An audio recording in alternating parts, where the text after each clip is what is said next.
Dua mantan pegawai KPK yakni Febri Diansyah dan Rasamala Aritonang resmi bergabung sebagai tim kuasa hukum keluarga Verdi Sambo. Keduanya mengaku akan bekerja secara objektif. Sejumlah langkah pun telah dilakukan termasuk rekonstruksi independen kejadian di Magelang, Jawa Tengah. Diketahui Verdi Sambo dan Putri Chandrawati merupakan tersangka kasus pembunuhan berencana terhadap Brigadir Nofriansyah Yosua Huta Barat alias Brigadir J.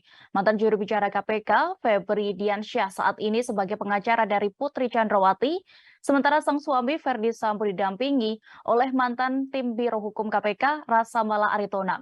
Adapun berkas perkara kasus pembunuhan Brigadir J diketahui telah dinyatakan lengkap atau P21 oleh Kejaksaan Agung. Sebelum menghadapi persidangan, Febri Diansyah pun mengaku sudah melakukan rekonstruksi mengenai peristiwa yang terjadi di rumah Magelang. Hal itu sebagai bentuk keseriusannya mendampingi Putri Chandrawati secara objektif.